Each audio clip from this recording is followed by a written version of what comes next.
It hurts me to another level. Like, I supported the Nets. I had such I had high hopes for the Nets that season. We were coming in. When did you start supporting the Nets again? We don't talk about that. Anyway. Triple B's, I'm the man. I'm leveled up, I'm Super Saiyan. You said I can't, but I can. Triple B's got the plan.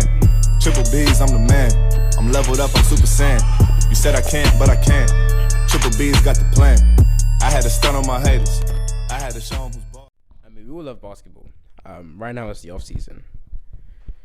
It's been a trade frenzy. I mean, it is every season, but I remember when some of the news dropped, I was like, what? And obviously I sent it to you. Some of them are quieter than others. But I'd always, so we've got a group chat. I'd always send whenever a big trade rumor drops or a big trade drops. And when I saw KD asked out, I was like, huh? KD, the guy who just signed a 4-year extension, he's asking out of Brooklyn. Well, at first I thought, oh wait, is it because he doesn't want to play with Kyrie? But then I saw, no, he doesn't mind still playing with Kyrie somewhere else. He just doesn't want to be in Brooklyn. I was like, what? But anyway, I love these rumors because then you can like think about where are these guys gonna go. So for me, I guess I saw that his favorite teams were the Suns or the Heat. Yeah. And at the time, the only one that made sense to me was the Suns. I was thinking sign and trade DeAndre Ayton, Mikal Bridges, a few picks in there, send him to the Suns. But then that didn't work. And the Suns had to match the Pacers' offer for DeAndre Ayton. Yeah. So where is KD going to go? I think he stays in Brooklyn. What do you guys think? Well, resident Net fan, what do you have to say? He better stay in Brooklyn. Because I personally, this guy, how can he leave the Nets, especially with what happened this last season? Listen to the pain in his voice. It hurts me to another level. Like, I supported the Nets. I had high hopes for the Nets this last season. We were coming in. When did you start supporting the Nets again? We don't talk about that. Anyway, name me one guy who plays for Jazz. Yeah, I'm joking. Continue. I'm telling you, man. We started off with Blake Griffin, Kyrie Irving, KD. Of all the people, man started off with Detroit, Blake Griffin. Past his prime. Yeah, past his prime. He's an icon. But anyway, he's an icon. Listen, Umasuna, I love him.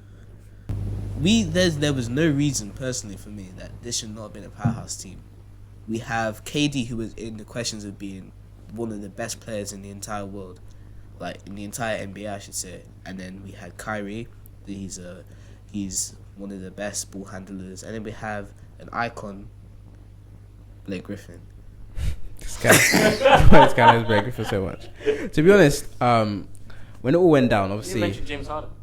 Yeah, that's what I was gonna say. Like, so when the whole James Harden thing happened, they got James Harden there. That team wasn't meant to do great things, but injuries happened, COVID happened, Kyrie wasn't allowed to play, and it was injuries that killed them because the year Milwaukee won it. Yeah, that's true, bro. Injuries and they were up 2-1. Giannis undercuts Kyrie. He's out now for the series. James Harden's not back. He's not better. He only comes back because Kyrie's out. He's playing on half a hamstring. And they still lose by a toenail. Everyone remembers that. Toenail. If KD had smaller feet, Brooklyn Nets win the title. And I remember watching that series, I was like, whoever wins this series wins the title. And Milwaukee did. But I just can't see him going anywhere because no team can offer the package that I would take as the Nets. The only one I thought that was good enough was the Suns one. If you got DeAndre Ayton, you got Mikal Bridges, then you just have a young team. You build around Ben Simmons. You have a 3-and-D wing who's going to be one of the best 3-and-D wings for the next 10 years in Mikal Bridges. You have a solid big man scorer and post defender in DeAndre Ayton. That was the best package. Now, if you look around the league, who else is going to trade for him? When the Lakers traded for Anthony Davis, didn't they say Anthony Davis? The consensus idea was that Anthony Davis was a top 5 player in the NBA.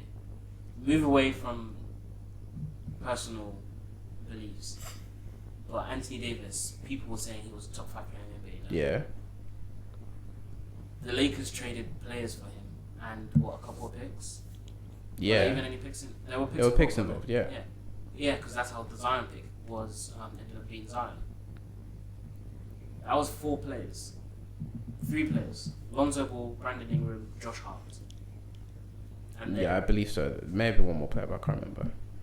But I'm not saying it's just those two. There'll obviously be a salary filler if that was Jay Crowder or Cameron Payne, whoever would fill in that salary. But those are the two you actually care about. But what I'm saying is, if Anthony Davis commanded that, how much more are people expecting? It's the same package.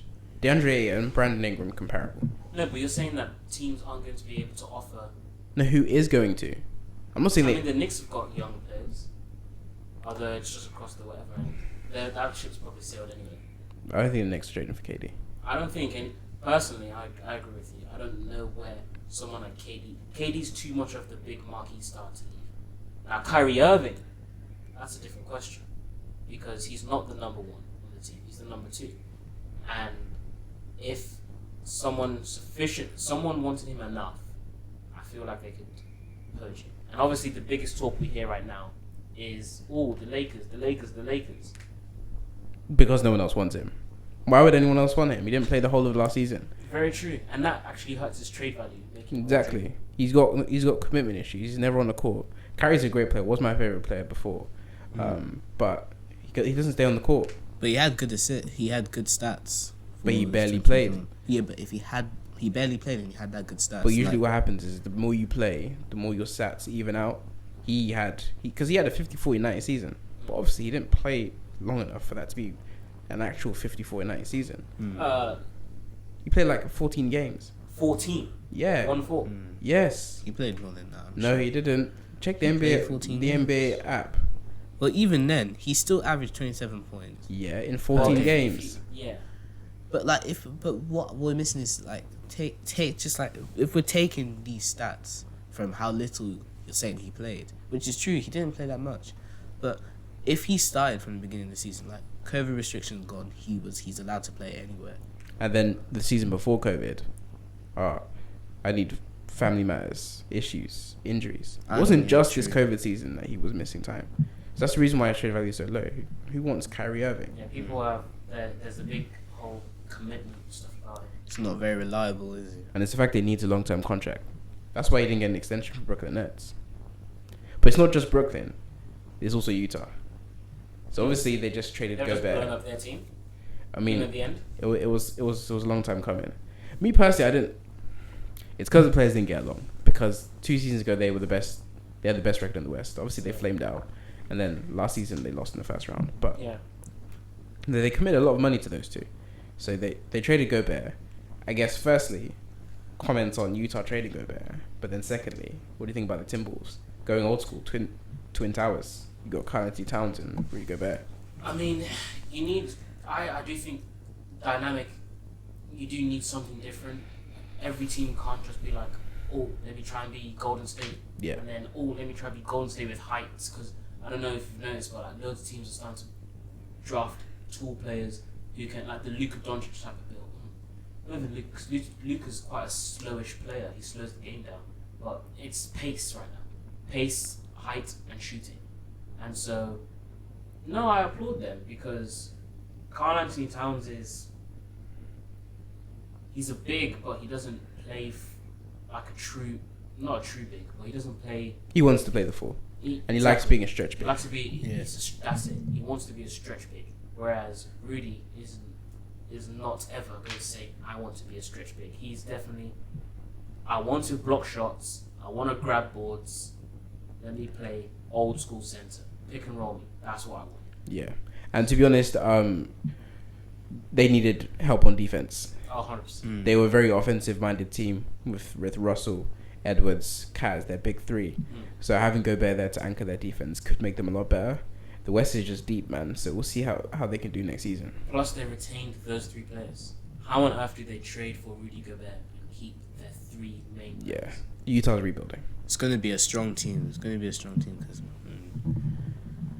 having those 2, especially if how you're saying that Cat wants to play more of the forward position, that would be strong on offense as well as defense because he has that weight behind him. He'll be able to stop any attacks, but there's also downsides to being a big playing a forward as well because he may not be as fast, but I think overall it'll work out well because he'll be able to do a lot more, I'd say, especially with Rudy Gobert on that team as well. It's not going to be the defense isn't going to fully be relying on Karl Anthony Towns. So Who does not like playing defense at all? facts. But yeah, where do you think Donovan Mitchell's going to go? Because as of right now, he hasn't left yet, but it's pretty clear Utah are blowing it up. Donovan Mitchell is getting traded. Well, Most likely. Well, there's reports that the Knicks want him, the Heat want him. To be honest, I saw a report that they're not really interested in the Heat's offer, but I don't see why. Look, I'm not trying to make any stereotypes at all about Utah, but a package of Tyler Hero and Duncan Robertson, I personally think would please Utah fans. I'm not saying why, but I think they'd like, their team to be built around a guy like Tyler Hero. I'm not saying why, but I think that's what they would like. But in all seriousness, Tyler Hero has shown that he has the ability to be a starting caliber player. And with these players, it's all about opportunity. Tyler Hero hasn't been given the opportunity to try and be a number one option. He's shown that he has the offensive game to do that. A lot of these number ones in this league, a lot of these number twos in the league, they don't play great defense. They're there as volume scorers. Tyler Hero has shown that he can do that. I don't think if he wants the destiny of his career to be a sixth man. So I think given the opportunity, especially on a team that's rebuilding, so he's going to be there taking all the shots.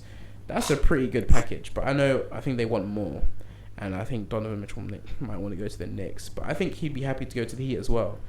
I personally think that's where they should trade him, but I think, according to reports, it looks like the Knicks is what they're leaning towards. Backing off what you said about opportunity as well, if Donovan Mitchell gets traded to the Heat, he'll have an opportunity to actually become a winner because it's crazy. This man, his stats are ridiculous compared to the rest of the team. So hopefully now, if Jimmy Butler, Donovan Mitchell, the Heat could potentially be a strong team as well for next season. I don't know. I think they get weaker. They get weaker Because if you give away Tyler Hero, first of all, that's your sixth man gone. You give away Duncan Robertson, there's one part of your shooting gone. I know you're gonna say, but he didn't turn up but throughout the regular season, in order for them to get, were they the number one seed? They were the number one seed. The only way they get the number one seed that season is from having the depth of shooting that they have, and Duncan Robertson is a really good shooter. But replacing the output of Tyler Hero and Duncan Robertson with Donovan Mitchell is a net plus, because Donovan Mitchell can shoot as well. Okay, I'm not saying he can shoot the way Duncan Robertson does. You're But going to have Donovan Mitchell starting at what, the 2? it depends what the trade is. But if you manage to keep Kyle Lowry, you got Donovan Mitchell, you got Jimmy Butler, you got Bam Adebayo, and then whoever you want to play at the 4. That's a lot of ball handlers. Yeah, but at the end of the Donovan day, Mitchell's game like, when it comes to the playoffs, it's all about star power. And it's all about the players who can get it done in tough spots. We saw what Joe Harris did on the Brooklyn Nets when they lost to Milwaukee, and the same thing happened with Duncan Robinson in the playoffs. Once he's a liability on defense, and then on offense, he doesn't show up. So yes, he's a good shooter, but if you're not shooting well when we need you to shoot well, why do we really have you? Thanks for watching our video. For more like this, hit that like button. If you want to get in touch with us, DM us. And to make sure you never miss another one of our videos, subscribe.